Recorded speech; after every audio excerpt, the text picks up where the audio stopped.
Hi all and welcome back to a new video here on Blair White's blog. Just a quick little introduction before we get into the main video, which is an interview / kind of podcast with Josh Stacey, also known as the Racing Josh on Twitter.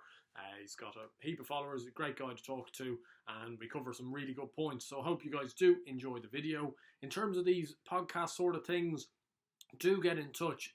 If you follow me on Twitter or Instagram, just give me a message and you can get onto one of these podcasts. I'm just looking to call people up, get their racing stories and put them into videos and stuff like that, so we can all kind of stick together, talking racing, talking about life, everything in between. So I hope you guys enjoyed the video. If you do, please do give it a like and subscribe to this channel down below. And yeah, let's get into it. So welcome back to a new episode, and it's something a little bit different today, a bit more of a interview podcast style video, and it feels a bit strange me being this side of the interview this time around. Josh, you're usually the man presenting things, but it's great to have you on. And how are you getting on during lockdown over there? Yeah, not too bad. I don't really know what time of the day it is or what day of the week it is, and I'm got a pathetic attempt of a mustache trying to grow. I've not yet shaved my head like everyone else is doing, but yeah, no, not too bad. I'm very bored, but I'm sort of preparing for when racing comes back, I suppose. And is that your big achievement for this lockdown, is to try and get the mustache going, or that's something that's just... I get rinsed all the time about it, about not looking like I've hit puberty yet. So I'm gonna, at the end of lockdown, put a nice big mustache on and say, yeah, have that. Yeah, that's very good. And I suppose from the racing perspective, I know none of us actually know when things will get back to normal, but kind of, I suppose, what are your kind of predictions almost? When do you think we might be back? And if we're back, is it closed door stuff for a while? I don't know. I think I've not heard anything through work or anything like that. If I was going to make a prediction myself, I'd probably say maybe June behind closed doors. I think they'll try and get Ascot on. I'm not sure what they'll do with the Guineas. I think that'd be interesting, and the Classics. But I think they'll try and get Ascot on behind closed doors minimum, and then see where it goes from there. I don't think jumps racing will be back for a long time. Maybe start of the season next year. But flat racing, I think they've got to do something, and I can imagine a lot of sports coming back though in a month's time or a month and a half. I think football will return, so I think racing will go alongside. I think as soon as one sport comes back, the rest of them will use it as an excuse to jump on. Yeah, I'd have to agree. I think it's probably crucial for the sport to get that flat season in some degree. I know me and you probably aren't the greatest connoisseurs of flat racing, but it is needed. And I do agree with you. They might even wait almost to kind of Chepstow time for the jumps season to kind of get back into it, really. But obviously, with local courses to you like Stratford, Worcester, and stuff like that, they kind of do need that summer jumps racing to kind of keep themselves going, especially Stratford. Absolutely, yeah. Stratford's a summer jumps course, so I can imagine it'd be huge for them if they mess out, and that might lead to them struggling. I know that I love going to the Fox Hunters night there. That's sort of their big meeting. I always call it the Stratford Champion Bumper.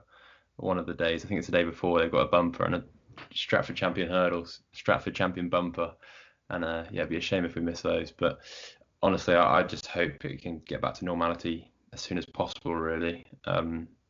Obviously, there's bigger issues around the world, but racing for us is huge, and I think this is difficult for racing because racing is probably not the strongest financial sport in the world, especially jumps racing. I think flat, you can get away with it because of the overseas money, but with jumps, it's slightly more difficult. Especially local courses, smaller courses are getting smaller and bigger courses are getting bigger. So the smaller courses that rely on summer jumps and there's nothing there, definitely are going to struggle. And I know, I suppose, obviously for you and for me, you know, racing does hold such a key part of our lives. But I suppose in this interview, I'm really looking to get a few more nuggets out of you outside of racing sphere. To kind of get to know you a bit more, or for people to get to know you a bit more, I do know you answer an awful lot of horse racing questions, and at the moment there's not much to discuss about it. Yeah. So you might just let us know kind of what, I suppose, your childhood was like growing up. The things. I know you only got into racing maybe at age 13 or 14. So kind of what was on the agenda the first 12, 13 years? So I was born in Leamington Spa, which is right in the middle. You can get far away from a coastline in England. And I was a big football fan I was collared to go down to the pub every week with my dad to watch United. And then I played for a team. I was actually captain of my town when I was at youth level.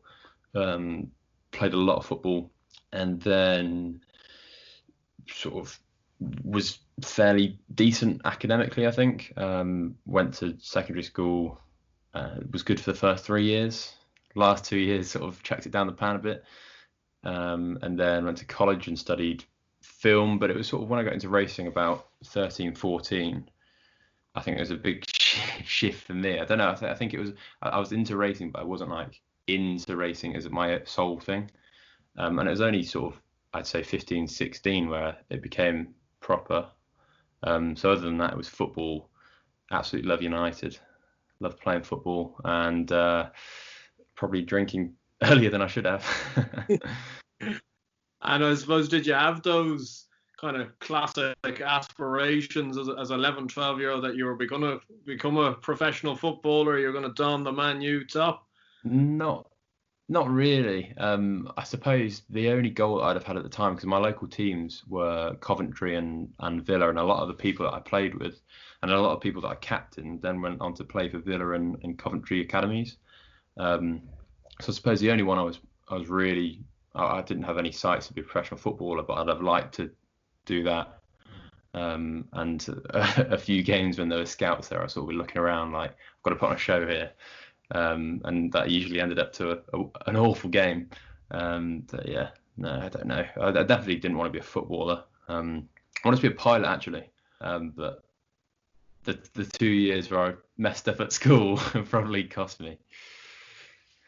Yeah. So what type of footballer were you then? I can see you as a bit of a box to box operator. Yeah, so I started on the right wing, and then I went into the centre, and that was sort of where I stayed. But then I'd rotate between centre back and centre mid. I was actually goalkeeper for one game against Stratford Town, and we lost 14-2, so I didn't do that again. Not quite David De Gea, so. No, not quite David De Gea. But I was the tallest person in the team, so they just said, "Oh, you can go in goal." First game of the season, we got absolutely battered. It was embarrassing. Is that not like pinning kind of a tall person to play basketball or something? It is. The keeper must be tough. Yeah, everyone says you should go play basketball, but basketball doesn't do it for me. Rugby doesn't do it for me. It's definitely football and racing. So you've never, like, even now, I assume you don't play much football now anymore, certainly in any sort of club capacity, but has there ever been any other sports that you've played or tried? I played for the school cricket team. That was about it. I was a fast bowler. I got 4. That's my highest runs in the game. So definitely not a batsman, but I don't know. I use my height to advantage and just try and take the head off a few people. I used to enjoy that. Yeah, and I suppose that the teenage years, obviously you got into racing and stuff like that, but at what stage did it turn between this is kind of a nice hobby, good day out, to I really want to pursue this as a potential career? It was really at the end of college, so I must have been 16, 17, and I've made YouTube videos up until then. That's probably a big bit that I missed out. And I sort of had 10,000 subscribers on YouTube making sort of generic vlogs and stuff, but I still had a lot of passion for racing. And I sort of went on Twitter one day and found people like the Racing Blogger, and I thought I could do it better. And I thought there was a bit of a market for a young person in racing I had been racing for 3 or 4 years. Absolutely loved it. The only thing I did was come home and play starters orders. And I think that's when I sort of just went, I'm going to give it a go. Left college. I worked with my friend for a year who also had ties at John Joe's, so it was almost perfect timing. Did it for a year. Originally was with my friend. It was Joe and Josh racing. It wasn't just me. He didn't have I don't think he had the drive as much as I did. And then, yeah, I suppose I knew how to make an audience. I had studied film at college, so I sort of knew how to make video as well. And I was fairly comfortable in front of a camera because of my YouTube stuff. So all of that together, I sort of put it all in one, and that's the Racing Josh. And going back to, as you mentioned, those initial YouTube videos, I remember seeing one where you did I think it was a round trip to Dublin in 24 hours or something like that, leaving school and then getting to school the next day. What was going through your mind? We were told for the last big project you had to do was do something outrageous, and it wasn't do something outrageous. We made it do something outrageous. It was sort of do something to raise money for charity, and we said if we can go to a different country, so leave college at 3 o'clock, go to a different country and back for 9 o'clock the next morning, all perfectly on time, and sort of record what happens that night, then it'd be good, it'd be fun, and it was outrageous and no one was doing it. So we ended up doing it, and we ended up basically just drinking, and not underage over there. And then that didn't lead to a great video, but it was good fun. I enjoyed it.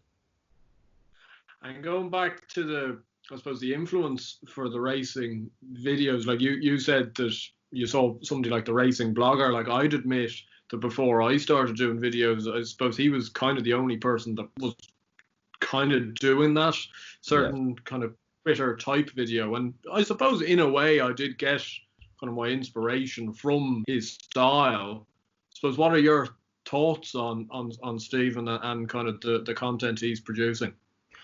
When I first saw it, I didn't really know much about him. I thought it was good.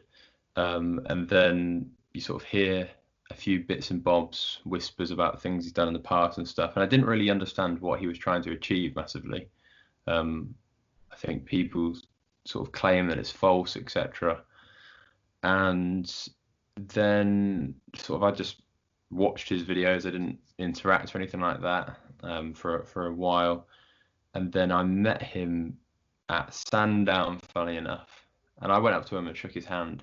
I think it's a different one because I grew slightly in popularity on Twitter, and I'm sure he must have seen me, but I don't think he particularly liked it because I can imagine it was a bit of a threat. I don't know, because he's the only person that does it. And I sort of shook his hand and stuff, and he was sort of very coy, very slightly awkward. I don't even know if he knew it was me. And then I didn't really speak to him after that. And then I met him in Ireland at the Dublin Racing Festival this year and had a good conversation with him. And yeah, he's a very nice man. And I think before I was slightly confused with what he was trying to do, but he definitely loves racing. And yeah, I think anyone that can create a lot of noise around the sport and maybe introduce a few more thousand people to it, I don't think there's much wrong with that. No, I agree, really. And to be honest, I find a lot of his content kind of very funny in a lot of respects. And I know people took the mick out of him a bit for I suppose the enable video and stuff like that in the arc. But like, at the end of the day, if something's kind of gaining that much kind of coverage and popularity and stuff like that, sometimes I suppose somebody almost needs to take the fall, and people come into the game. And I know you were speaking on a podcast a few days ago about introducing younger people to the game. I do think at times, sometimes, it has to take something maybe funny or something like that actually might engage somebody that wouldn't necessarily kind of be into horse racing, into going, well, what's he jumping and screaming about? And then you kind of can build into it from that perspective. Yeah, I agree. I think good value, and the videos are funny. I probably wouldn't have uploaded half of them if they were me, but I don't know. I think he's doing what he's doing and he's enjoying it, and he's making a lot of people enjoy his content. So very good for me. I suppose the racing Twitter, I know it kind of almost has a name for itself at this stage. You're one of the heavyweights, I suppose, of the racing Twitter game. Like, what do you think about it? Like, I do think at times it can be maybe just a bit more. There's a bit more animosity than maybe there needs to be between people, rather than an idea of kind of let's collaborate. Yeah, it's a toxic place to try and get your opinions in, because everyone's got a different one, and everyone's got a different sort of thing that they love about racing. So especially the big divide between jumps and flat, as much as we won't like to admit it, there definitely is. And I think people look. I think Twitter racing as a whole, the audience is.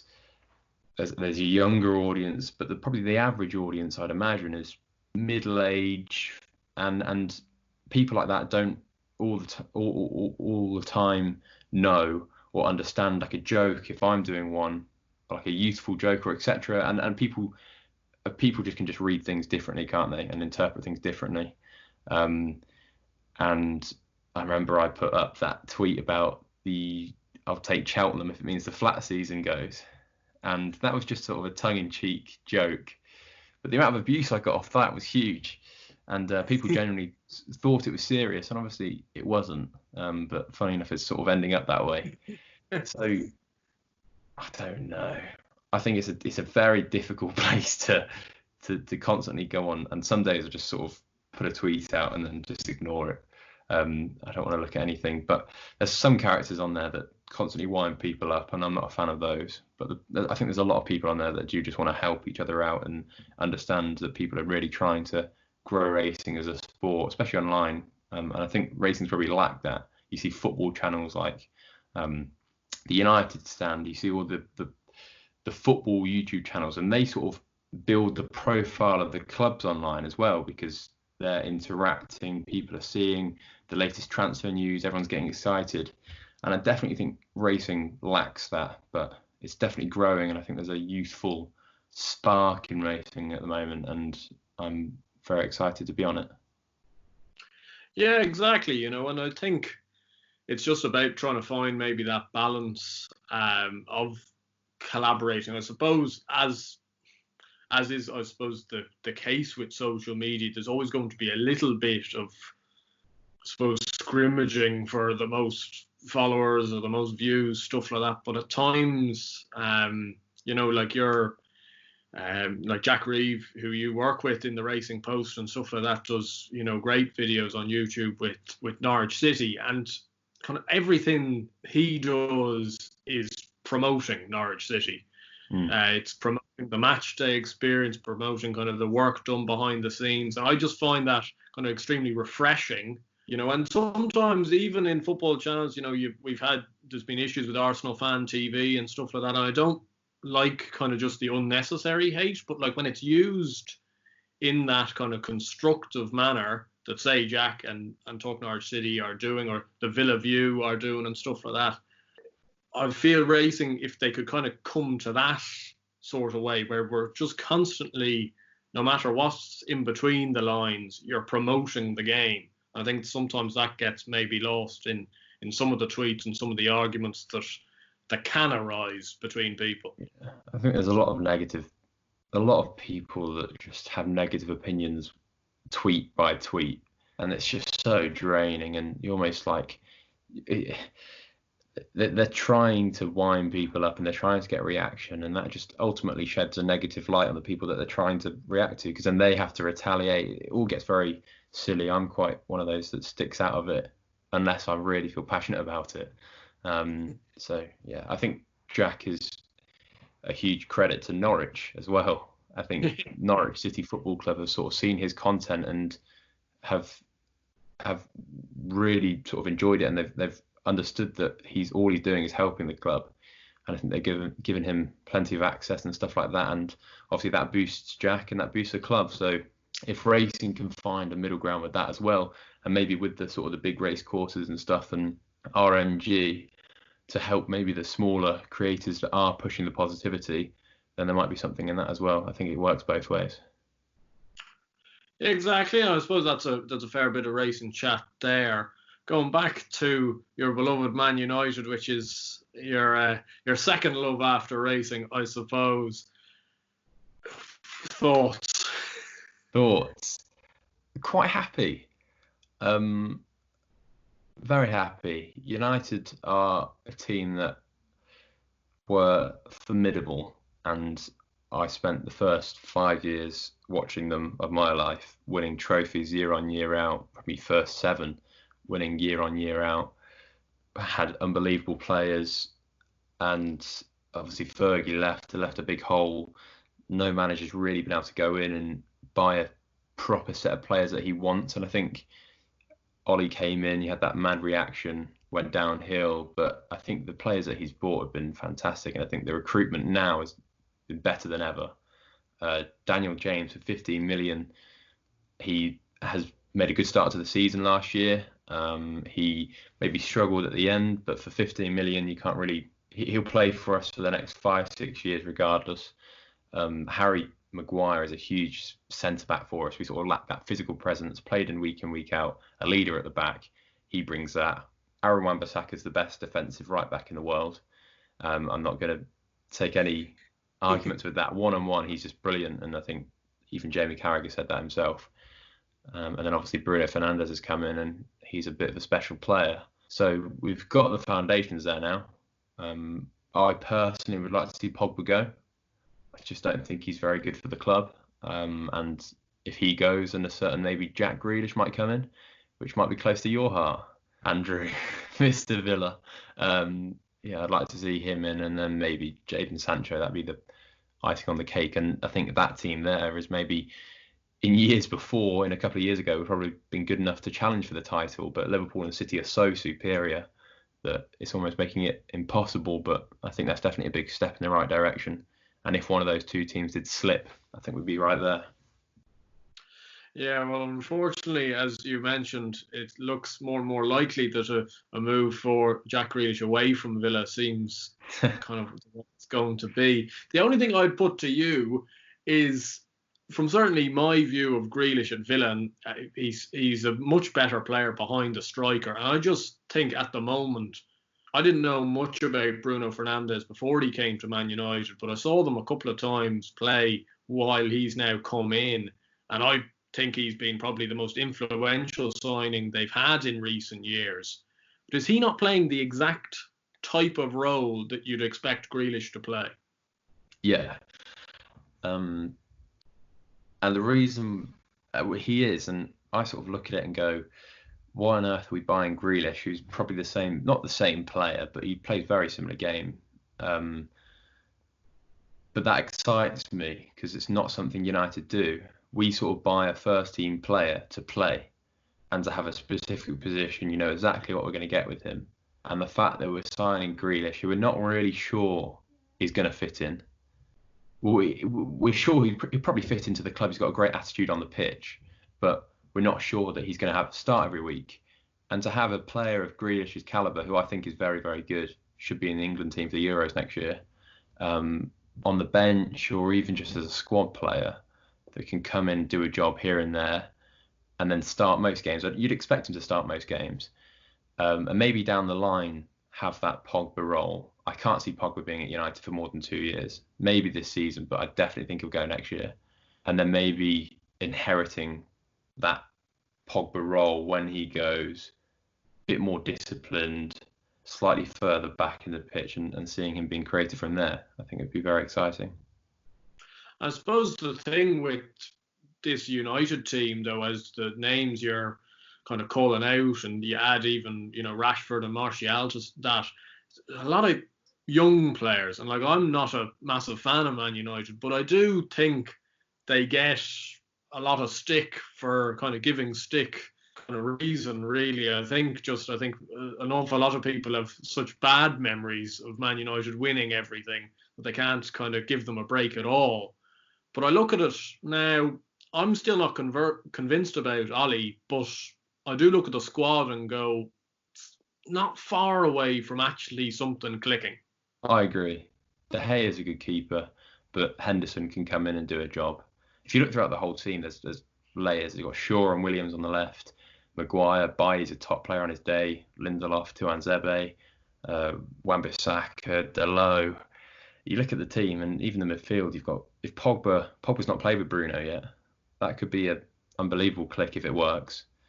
Fred's sort of come on, McTominay's United through and through, Matic, and then imagine Grealish added to that as well. And then the front three, if we manage to sign Jadon Sancho, you'd imagine a front three of Martial, Rashford and Sancho all on fire would be scary, especially with the likes of Pogba and Bruno in behind. So you can't imagine we're too far away. And that's what makes me excited about Ollie, because we've not really had that with other managers. Well, I suppose he's gone down that, different route. You know, people like Van Gaal, Mourinho and stuff like that, they brought in players that kind of suited their system. But at the end of the day, they weren't playing the kind of the famous United way, really. You know, you look at when Ferguson initially was there, he took a heap of players from the youth team and just brought them up, and they, you know, with Gary Neville, Paul Scholes, David Beckham, all ended up being legends. Just got a bit more of a feel of that potentially than bringing in, I suppose, slight mercenaries almost, you know, for big money, who are at the middle to late stage of their career and not maybe going to bring the club up, you know, rather than potentially explosive pairing. Like you've named a three there, and you've got Daniel James sitting on the bench. He's not a bad man to sit on the bench. Especially, and Mason Greenwood. He's probably one of the most exciting English forwards in football. I think he was voted the third brightest teenager in the world. I definitely think Ollie's taking a lot of influence from Fergie, and you can sort of tell he made sure he bought that big English centre back.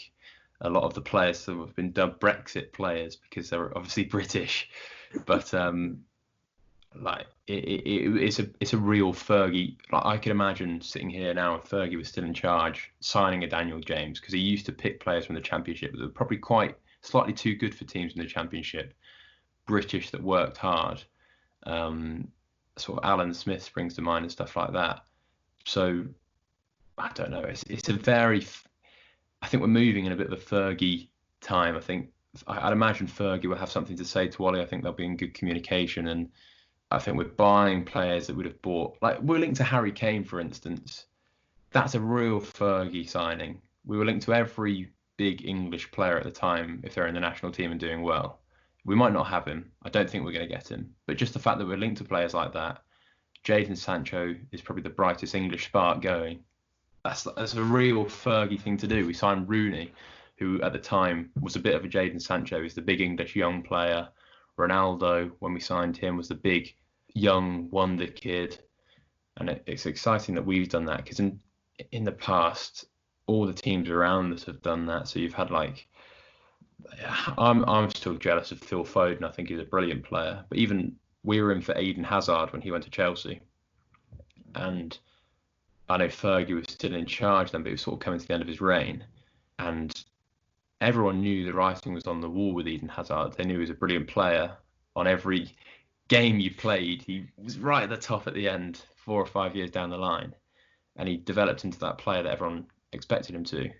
And then we sort of went through a patch where we weren't linked to any of these players, no wonder kids at all. And they're the players that we'd ultimately thrived off in the past, whether we created them or we bought them in. So it's nice now that we've got Mason Greenwood, Rashford, Brandon Williams coming through the academy, McTominay through the academy, young players like Jesse Lingard. I'm joking with him. He can go. It's exciting. I'm definitely excited about the team. That's very good to hear. And I see now in the background there, you've got your de la Senière jockey silks. Suppose it's a brilliant kind of initiative that happened, you and your friend there, kind of bringing that to life for somebody so young. I suppose maybe give us a bit of insight on how that kind of kick started, and then kind of how it's gone since. I went to Fergal's one morning, and effectively I took Joe with me, and it was one of the first times I met Joe, but we sort of clicked very early. And we sort of went there, and they were talking like every trainer does, talking about different horses they've got in the yard. And we sort of had the idea just there and then that I had a bit of a following on Twitter. We could do something around the name Millennium because we're both young. And there was a select list of horses to choose from, and we picked Under the Seigneur. And then built it up. Website was done quickly. To be fair to Joe, he's done a lot of it. I didn't necessarily have the time, but at the time he did, and he built it all. He was very persistent. I'm not sure without Joe it would have happened. And then we got to a stage where we could launch, made a video, 40,000 views, and sort of 10,000 website clicks later, and then they were all sold out in 2 days. And it's exciting. We've had a good season so far. She was sort of given an awful handicap mark of 100. It was 127, and then they dropped her. No, it was 131, and then they dropped her £5 to 126. And we even then thought that was outrageous, considering she's 4, never ran in England. So we've sort of been shafted a bit by the handicap, but we're looking forward to next year, and we do hopefully think we'll have a next year as well. That's good to hear. I suppose you hear an awful lot about owners giving out about handicap marks, and they come extra relevant when it comes to places like Cheltenham and Aintree, but experiencing that frustration firsthand in that situation where you think you've been given, I don't know how good you think the mare might be, but she might be a 120 rated horse or something, and you're given a mark of 131. I think we were given a mark of 127 and they dropped it to 121. I'm not sure exactly. It's gone out of my head, but we knew that when they gave her the first mark, she could have got in the Martin Pipe the year before at the festival, first run. So it's like, it's an outrageous. But you're hoping to be able to keep her next year and hopefully pick up a few races and go back upwards in the handicap, I suppose. Yeah, hopefully. I think Fergal sort of sussed her out now, and we're excited for her next run. It was going to sort of be in this period, so it's a shame we don't get to do that. But excited for next season if we do have her, and I definitely think she'll win a few. And I'll let you know when. Okay, perfect. And I suppose Cheltenham, it seems a long time ago now. But only a month actually since Cheltenham. It seems years ago. My life has aged an awful lot since then. It was a brilliant week. I know you've probably thought about it long and hard, but what were your main takeaways from this year's Cheltenham, and maybe a couple of horses to look forward to, maybe for Cheltenham next year, or certainly the big meetings next year? I think it's hard to go away from the first race. I don't know how Shishkin won the Supreme. I think he's going to. It always seems perfect timing for the Hendo horses that they seem to have a 2-mile superstar as soon as one goes. I think Altior's on the decline, and it seems perfect for Shishkin to go again. And he's sort of the next one. You've had Sprinter Sacra replacing Fiddian's Rainbow, Altior, Sprinter, and now Shishkin, I think, replaces Altior. I think he's going to go right to the top, and it wouldn't surprise me if he's sort of the next one. Maguire Allen was so impressive. But I think all of the front 4 in that race will turn out to be very good. I think Maguire Allen is a seriously special horse, and I think the sky's the limit, and you've got to hope that he does fulfil that potential, because we've had so many horses down the years, like the Vitors, who achieved it all sort of, but he didn't ever run in the Gold Cup, and I think everyone wanted to see that. But you had horses like Samcro, who springs to mind, who bounced back this year, but he had the world at his feet. He went off favourite in a fighting fifth against Bouvu Dare, who'd won 2 champion hurdles, or I think 1 at least. He won 2 actually at that point. So the world is absolutely at Maguire Allen's feet. But I think the big breakaway will be a serious horse over fences. I think he's going to be lining up in a Gold Cup in a couple of years to come. I think Easy Work's a nice horse, and I've got to shout out to you. You did say ages ago that if Envoi Allen doesn't run in the Ballymore, Gordon Elliott could win it with Easy Work, and he would have. Yeah. Well, that's what I wanted Envoi Allen to run in the Supreme. I was on a bigger prices in the Supreme. I suppose with him, though, a bit like what you mentioned with Vitor and Sam Crow, do you just have this slight, not reservation, because I absolutely love the horse and I think he's top class, but that is he going to finish up in this kind of intermediate trip? And I think the Ryanair is a great race, but a horse like Vitor won't go down as one of the all-time greats, despite winning the Ryanair by 8 lengths. And actually, he might have even gained more credibility coming second or third in a Gold Cup. Do you just have that slight concern with Envoi Allen? He certainly doesn't look just completely tailor-made for 3 miles yet. Does he have the speed for 2 miles? I'm not sure. No, I think there's a worrying part in the Ballymore turning him for home when I thought he was beat, and then suddenly he picks up. So he definitely has the speed. I'm not sure he has the absolute cruising speed. I'm not sure. I think he'd have won the Supreme this year. I think he'd have beaten both of them because he's beaten Abracadabra so easily before. Cheltenham's more of a stamina test. I think it'd have suited him. I think he'd have won the Supreme. People were saying, would he have won the Champion? I have no idea. I don't think he's going to go for. I don't think he'll ever run over 2 miles again. I'd be very surprised if he does. Maybe early on in his chasing career. I think they're almost definitely going to go chasing next year with him.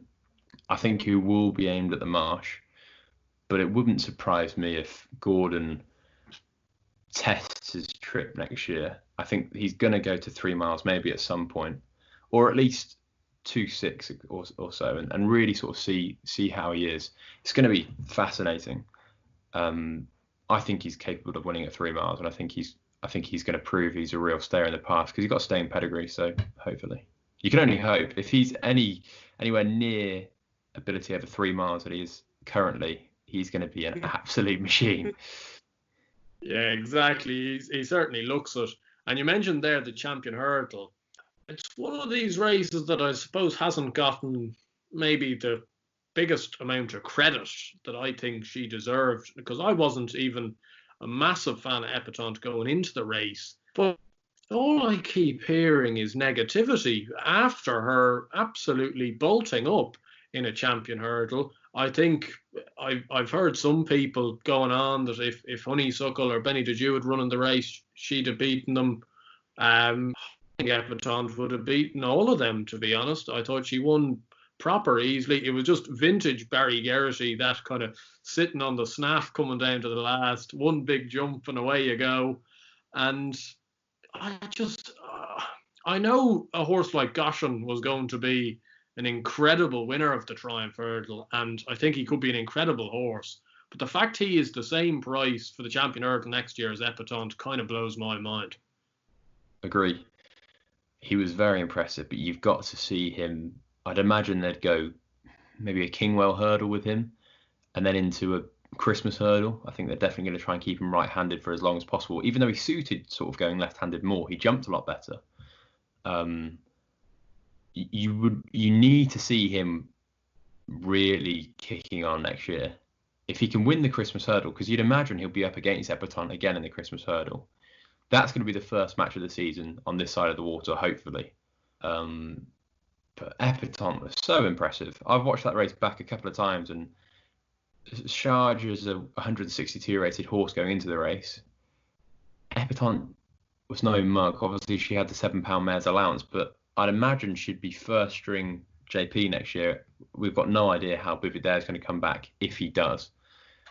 I think she's really exciting. And if I was going to pin my flag to one of them for next year, it would be her. I don't think Abracadabra is good enough. I think Epatante would mop up with him. Yeah, I had it with Pentland Hills this year as well. I think Abracadabra is an excellent horse, but these horses that need to be delivered pretty much on the line. Very few of them actually end up winning at Cheltenham. It's such a stiff test, and I know he was maybe left in front a bit earlier than he wanted to be. I'm sure Davy Russell thought a steering for Lange would take him certainly further down to the final hurdle than he did. But you'd have to be worried about the fact that he's now run at Cheltenham twice. And as much as I think that supreme form is very strong, he hasn't just quite seen it out up the hill both times. Especially, neither of the front two had great passages through the race, but Shishkin's was 10 times worse than Abracadabras. He never travelled. He got in a heck of a lot of trouble coming down the hill when those fallers happened. And he still won. And that was obviously Abracadabras wasn't helped by the false start whatsoever, got to the front too early. I don't know. I don't think we've seen the best of him, but I don't think his best is good enough. I think one day he's going to have a day where it all comes together. He delivered perfectly and he'll win a grade 1 2-mile hurdle. But I don't think he's going to do it consistently. I think he's too tricky. Whether a horse like Shishkin that obviously digs deep, has plenty of speed and stays, they're the type of horses that are going to kick on and win consistently time after time, because you don't need all of this fiddling around with how you're going to ride it. You don't need the perfect conditions. I don't know exactly what ground Abracadabras would prefer. I'd imagine it'd be good ground. He's not going to get that all the time at Cheltenham. I don't know. It's very difficult. Yeah, I'd agree with you. I see him being a horse that could easily land an Irish champion hurdle or maybe the Matheson hurdle over Christmas at Leopardstown. He's won a grade 1 there already. One division I'd like to have your thoughts on, though, is the 2-mile open chasers.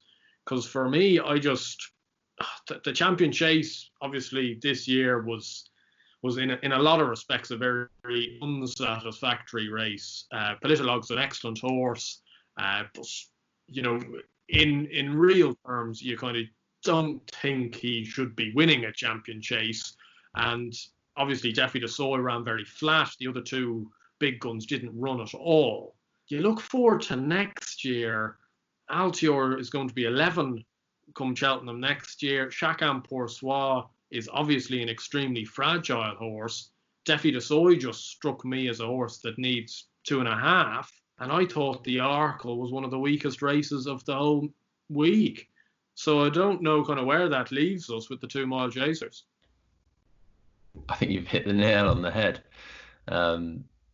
I don't think too much credit can be taken away from Politolog. I think he did it well. He was impressive, and that was his day. Almost a bit like what we just discussed about Abracadabras. One day it'll all happen, and he'll win a big one. He sort of had that feeling with Special Tiara. He'd run consistently well, and then he finally had his big day. I think that was Politolog's big day. He's a good horse. Will he go down as one of the best ever? Absolutely not. But you can't take away that he's a very good horse. Altior, I can't get my head around this horse.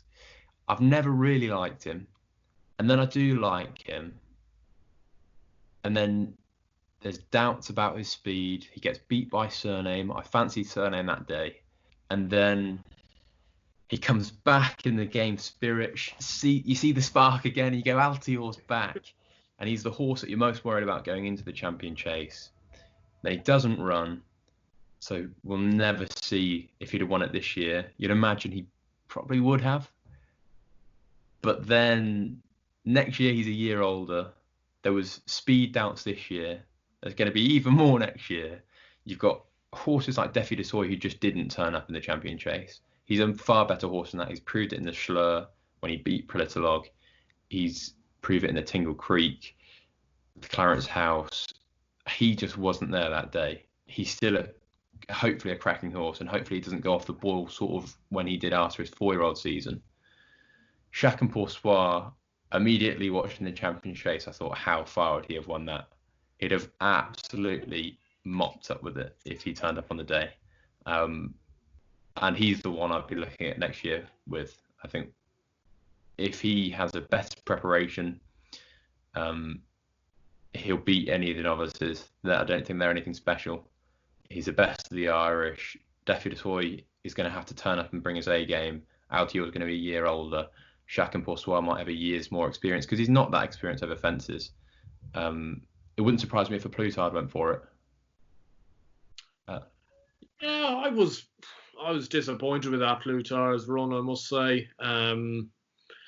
Just didn't really look himself in the Ryanair. He kind of wasn't ever really travelling with much enthusiasm, and especially given the fact that he'd won a 2-mile race over Christmas, you would have thought certainly he wouldn't be done for tactical speed or anything. But I think there was one point coming down the hill where you go, I was sort of rubbing my hands together and going, here we go. Sort of Paul was squeezing on Mint slightly, and Rachel it almost looked a replica of the Close Brothers the year before, when she was tanking along on the outside, but she just didn't find as much. I don't know if that's just the class. Obviously, the horse was very, very well in the Close Brothers last year, the year before previously. No idea. It's going to be a very interesting one, but Chacun-Pour-Soi, I think, would be the one to take. I think he did his reputation maybe slightly. His reputation is still intact, slightly more compared to Défi de Soy and Altior. And I suppose around a month out from Cheltenham, you had this big epiphany, which I couldn't understand, where you'd been on Chacun-Pour-Soi all winter long, you'd got massive anti-post prices, and then you suddenly turned to me and went, he can't win the Champion Chase, and Défi de Soy will win it. How have you got Défi de Soy with the other two main dogs out of the race? How have you got him turned over at Forza? Like, what epiphany's that? I'm just glad that the other two didn't run now, because when they'd have smashed him up by 40 lengths, it would have been extremely embarrassing. So I don't know. I just thought I saw it. I couldn't have Altior. I didn't think he was the same horse, and there were so many factors that went against Chacun-Pour-Soi. The fact he'd never run around Cheltenham before. That's a huge part of any champion chaser, and Politolog has run there many times, and he went on to win the champion chase. Défi was the improver. I think he'd run, probably looking back on it, at the time I thought he'd run against better horses. Min wins the Ryanair. You sort of go Chacun-Pour-Soi, definitely had the form in the book. I just thought he was a better horse. I thought this was his year. You always see sort of the year that Dodging Bullets won the champion chase. He won a lot that year. The year Cider Gourouji won it, that one off. He won a lot that year, and you sort of have these horses that improve that one year. He might not go on years to come, but that was his year. I just thought that was his year, and I was made to look silly. And you'd come over to Ireland to see Chacun-Pour-Soi, and immediately after winning the Dublin Chase, you were all cock-a-hoop telling me this was the best thing ever, and you were reeling out your anti-post book of big prices. And if I remember correctly, you were given the big one that night out about Chacun-Pour-Soi and how far in the champion chase. From my knowledge, you've been out in Dublin twice. There was Flannery's one night and D2 the other night. Out of your recollection, which was the better place to go out? Flannery's. That was a great night. The company was brilliant. It was the first time I'd probably had a night out with you. Jack, obviously, Taught Norwich City, was with us as well, and we definitely had a few too much to drink before. We were only there for the day or the night, so we thought we'd make the most of it. It was brilliant. It was very, very funny. And the one thing that I've never asked, that I've always thought of, was that when I went in to meet you, we're in the middle of Temple Bar, and I see you and Jack standing there in full shirt and tie. What was going on? Well, we hadn't. So we flew in the morning in quite smart clothes, and we hadn't, because we're going racing the next day. And we hadn't really brought anything to wear just to go out. It was stupid on our half. So then we thought we're going to have to wear a shirt because we only had shirts. And then we thought if we're going to wear a shirt, we might as well go all out. So shirt, tie, and it was brilliant. It was brilliant. I thought we looked good, and I'm sure Jack enjoyed a bit of attention. Exactly, and it was a very good night. And we went to then a Ferry House the next day. I have a quick quiz question. You were trying to land a 4-timer that day at Ferry House, which got in the last leg. Can you name the 4 horses in that 4-timer? Yep. The one that let me down was Euro Tiep for Mullins, and it was beaten by a horse of was it Henry Bromheads? Me, I think Something Brown. Something Brown. Henry Brown, I think. Yeah. Champagne Classic. Yep. That's a great one, actually. The handicapper. No, Daylight Casey. Yeah. And was there one? There was one more Jigginstown horse. Yep. First race. First race. Oh, it's the mare that ran in the Mare's Novice. What was that horse called? Bit of a Sorry? Bit of a nutter. Yeah. I couldn't tell you. What was it? Tintangle. Yeah. That's the one. That was the...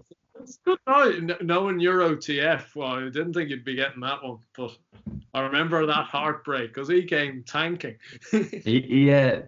I think he took it up in the last furlong, and I thought, this is it. Here we go. And I'm sure the cash out would have looked very nice, but unfortunately, it wasn't to be. That was exactly. It was almost the carbon copy of my thoughts with Patrick Mullins on Appreciated in the Champion bumper when he takes it with a furlong to go, and you're going. We've got Queensbrook, the only big challenger beat, Fernie Hollow, who I think I've backed. I certainly have backed twice at odds on this year and gotten him turned over. And he comes and in the final furlong. I was looking at my dad going, what on earth is going on here? Yeah. And just quickly, last one in terms of Cheltenham looking forward, Gold Cup. One that keeps on cropping up on Twitter that I can't get my head around at all is Top of the Game. Are you against me on that or with me on that? Against you. He won the RSA. He was a big baby then. He's a huge horse. I would imagine this year that it's not often. I think he could have returned this year, but I think the team sort of said, look, we're going to give him a year off, no racing this year, so we don't risk anything. I think that's quite rare of Nichols. I think they think a lot of him. He's on a nice mark. You'd imagine he might turn up in maybe a Hennessy or the Ladbroke Trophy. He's off a mark of 156, I think. That if you look at the form now with Santini, etc., that's a mega mark. I think they think a lot of this horse. I think he'd have filled out his frame slightly more. I think he'd have matured, and if he's matured and improved on his RSA win, then he's going to be a real machine. I think there was doubts about whether he'd stay, and I think he probably won the JLT that year as well against Defi de Soy and Lost in Translation, because he was very close behind Defi de Soy at Exeter at the start of the season when giving him like 20 lengths at the start. I think he's a proper horse. I think he'll win a Grade 1 at some point, maybe the King George, going into Cheltenham, and I think he'll be single figure price, and I think he'll run a big race.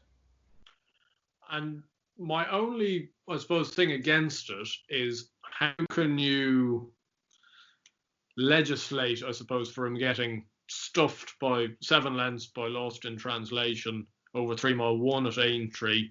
I can't have he had a tough race in the RSA. Lost in Translation had an equally tough race in the JLT against Defi de Soy.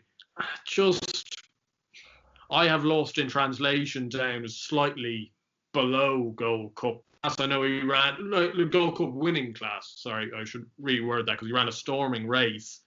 But what's telling me, I just think Santini has improved a good 10, 15 pounds this year. And I don't know whether top of the game has that improvement in him. Do you think he's improved 10, 15 pounds? Because if you look back at that RSA form, Delta Work was third, probably unlucky on the day. He's come out and won 2 Grade 1s this year. Santini has won the Cotswolds, and if you look back at that, he didn't have great preparation, and he was still beaten half a length, if that, and he still plugged on all the time. I'm not sure they've improved. I just think they're a very good crop. And I think at the start of the season, when both Delta Work was beaten and Santini just won in a poor race, I think that's when sort of people were cramming the form a bit. But like I said, top of the game was a big baby then, and I think he'll improve and mature, and I think it'll be a lot easier to ride. Because remember, in that RSA, Harry Cobden had to produce him absolutely perfectly. He was a bit like sort of Pentland Hills and you sort of Abracadabras of the staying division, where he probably didn't like to be out in front too long because he went out in front, or he was given more of a prominent ride in the Corto Star Novices chase when he was beaten by Le Bagarois. And I know Team Ditchit were not the best pleased with that, and they thought he should have won. I think he's a tricky ride, but I definitely think if he matures and improves, he's going to be. I think he's the leading out of Santini and Delta Work. I think he's a better horse than them, and hopefully he retains his ability. Yeah, look, he's an excellent horse. You can't take that away from him. I suppose that, as you say, that Corto Star Novices race does ring in my head at Kempton for both reasons, because it rang in my head with Santini, because I remember a close-up shot of them turning in for home and Santini being left legless, and I've thought he's been a boat ever since then.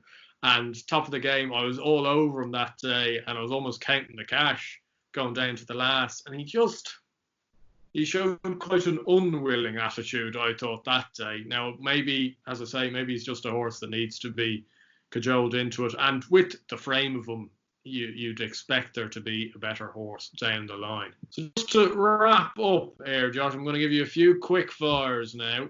Okay. There are two options. I want you to, as I say, quick fire. So too hot or too cold? Too cold. Man U at home or Man U away? Away. Speed or strength? Speed. Tea or coffee? Coffee. Gold Cup or National? Gold Cup. Night out in London or night out in Dublin? Dublin. Netflix or YouTube? YouTube. Plenty more racing on there. Well done or rare? Rare. Cashews or peanuts? Peanuts. Messi or Ronaldo? Ronaldo. Blogger or stallion? Blogger. Guinness or lager? Guinness. Thomas Crapper or Under La Senière?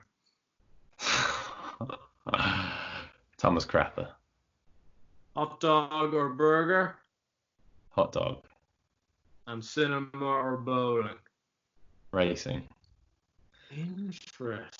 He's gone against it completely. Well, thanks for that, Josh. It's been great to have you on and have a good chat. And I hope you keep safe, keep well, and hopefully, fingers crossed, racing is back with us as soon as possible. Yeah, cheers. I've enjoyed this. Thank you very much. So I really hope you guys enjoyed that video and the style of video as well, I suppose. As I said before in the little intro, be sure to get in touch if you guys want to get onto the podcast or the videos or whatever you want.